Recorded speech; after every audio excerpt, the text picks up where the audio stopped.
Hello viewer, Sujan take চ্যানেলে আপনাদেরকে আবারও স্বাগত।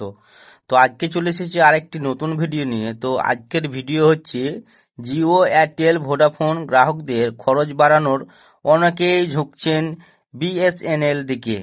তো ভিডিও শুরু করার আগে আপনারা সুজন টেক চ্যানেলটিকে অবশ্যই সাবস্ক্রাইব করবেন। তো চলুন আজকে ভিডিওটি শুরু করা যাক। গত 3 জুলাই থেকে জিও, এয়ারটেল, ভোডা গ্রাহকদের খরচ বেড়েছে।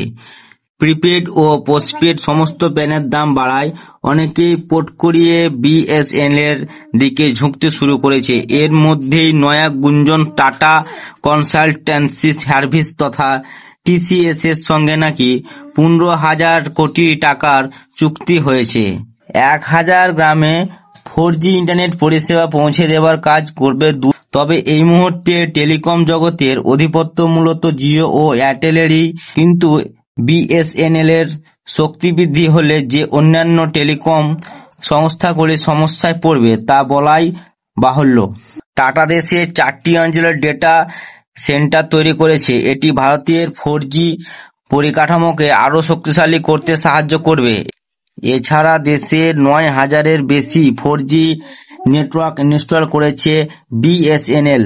তারা চায় এটিকে 1 লক্ষ পর্যন্ত বাড়াতে।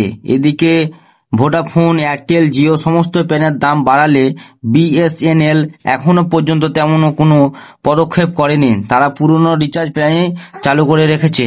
ফলে বাকি টেলিকম সংস্থার তুলনায় বিএসএনএল এর প্ল্যান এখনো অনেক সস্তা। তাই সংক্রমেই চাহিদা বাড়ছে তাদের। এই পরিস্থিতিতে সত্যি টাটাদের সঙ্গে বিএসএনএল হাত মেলালে এর ফলে যে বাকিরা প্রবল চাপে পড়বে তাতে নিশ্চিত। বিএসএনএল এর প্ল্যানের মধ্যে নতুন ইউজারদের জন্য বিএসএনএল এর একটি ফাস্ট রিচার্জ কুপন রয়েছে। 108 টাকায় 28 দিনের এই প্ল্যানের আনলিমিটেড কলের সুবিধা রয়েছে। তেমনই রয়েছে দৈনিক 1 জিবি 4G ডেটা।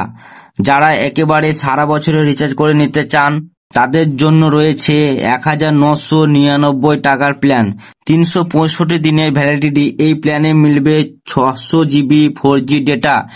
এছাড়া একাধিক থার্ড পার্টি সার্ভিসের সাবস্ক্রিপশনের সুযোগ করে দেয় বার্ষিক এই প্ল্যান। এই ধরনের প্ল্যানগুলি ছাড়াও রয়েছে 77, 35 কিংবা 150 দিনের প্ল্যান।